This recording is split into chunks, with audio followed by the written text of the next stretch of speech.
about 3 or 4 weeks ago, the high levels of the atmosphere shifted from spring to a very definite summer pattern. And when we developed that summer pattern, high pressure in the high atmosphere over the western United States pretty well blocks out the invasions of cold fronts from the west, which normally are productive of our springtime severe weather. So that thing has changed a little bit in the last couple of days, but not to a significant degree, with the result that our weather for the past 2 or 3 weeks has been more like summer than spring. And since normally in the spring the tornado track shifts gradually from the Texas area through Oklahoma and Kansas, northward into Nebraska, and eventually in midsummer the Dakotas, we find because of this summer pattern we're having a summer type occurrence of severe weather. The situation last night, for example, in Minnesota and Wisconsin being graphic evidence of the fact that we are in a summer type weather situation.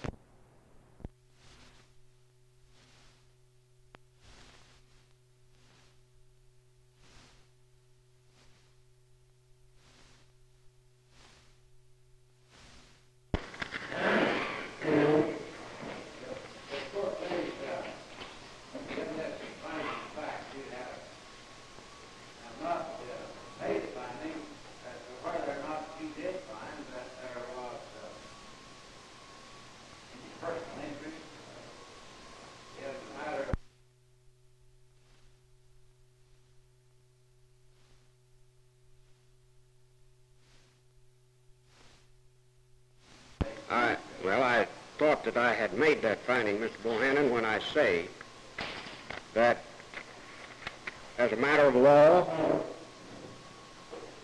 I am precluded, because it was a legislative body, of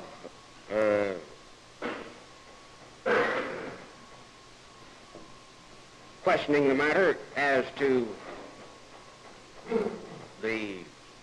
whether it be as to that phase of it, as to the wisdom of the acts of the body in general, as to the expediency of it, as to the policy of it, and in any event,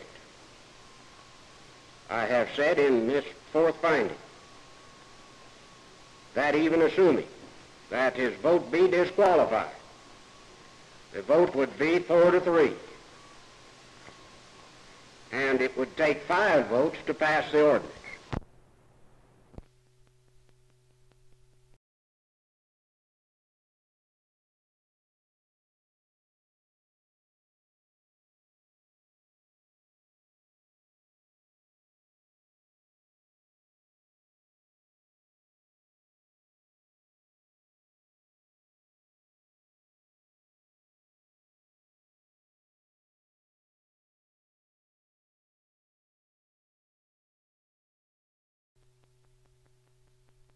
Well, we find it shocking. Just in plain language, we find it shocking. We probably are near the bottom of the 48 states in our correctional system. That's from the arrest of the offender right on down. That's right. Well, how much would it cost to bring our correctional system up to date in Oklahoma?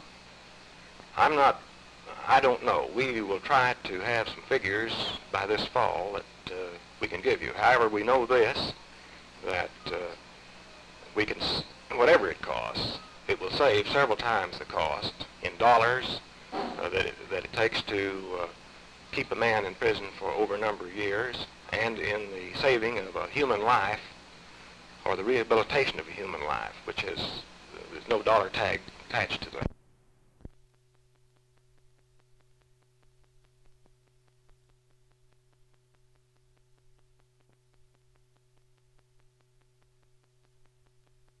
Will this affect our taxes any?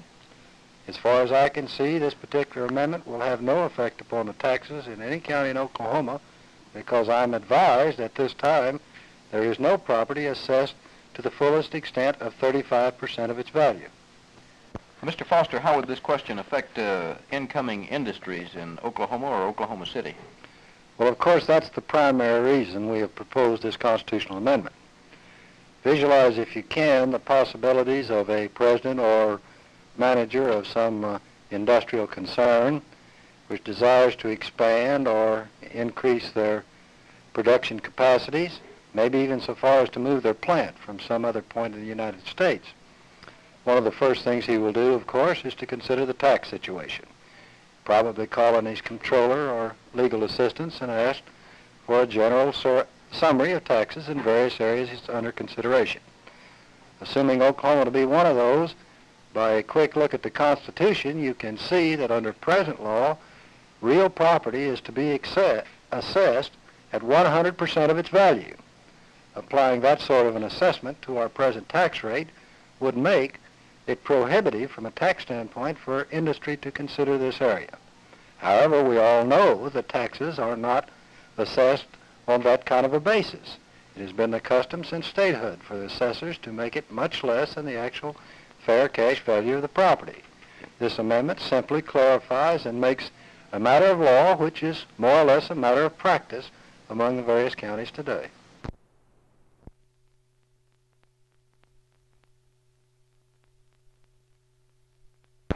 We know what a resident taxpayer or a taxable inhabitant is for driver's license purposes, for voting purposes.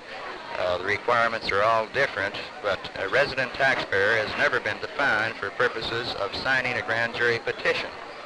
What do you think a resident taxpayer is? We believe that a resident taxpayer is an individual that resides in the county and that pays taxes in the county, not necessarily ad valorem taxes, because ad valorem is confused. It's an assessment for a particular benefit to particular people, and our Constitution of the state of Oklahoma and the Constitution of the United States certainly wasn't written for particular or peculiar benefit to particular people.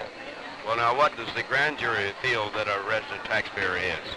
The grand jury, I don't believe, has ever determined what a resident taxpayer is. It will be a question for the Supreme Court on this original action.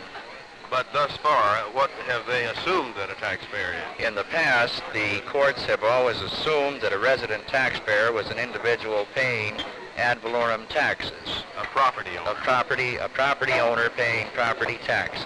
But you don't feel this necessarily holds true? No, we don't, because it would be hard to conceive that a woman or a man that had children in school and rental property paying sales tax, income tax, many of the various types of tax, the money goes to the welfare department, it funnels back into the state and into the county.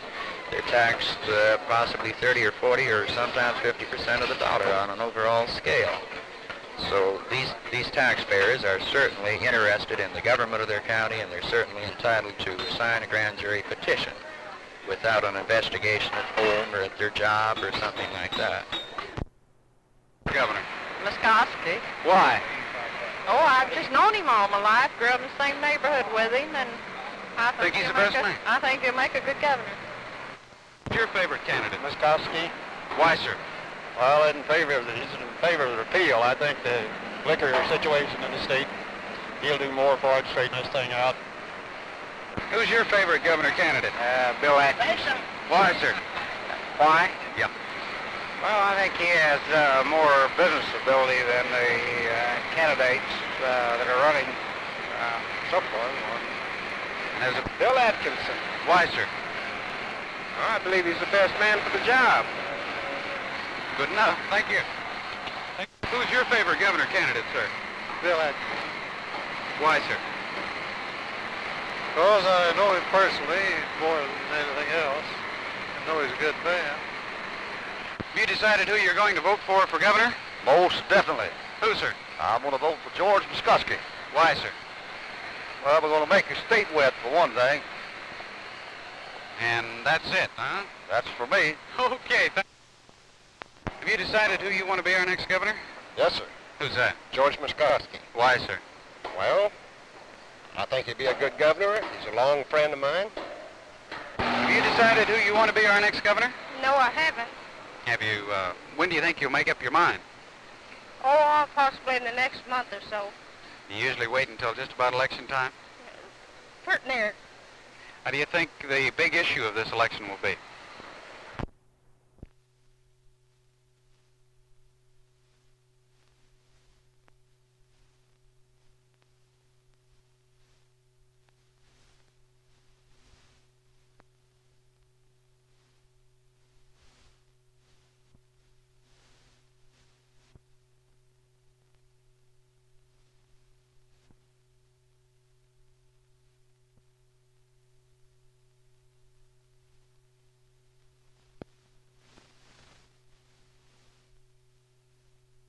Well, let me say this, that we have a competent staff of instructors, and we give these boys in 1 week a course similar to a semester course at the university. And we give a final examination at the end of the week's course here at Boys State, and we have found that these examinations compare most favorably with the results on the examinations given by the university after a semester of Oklahoma.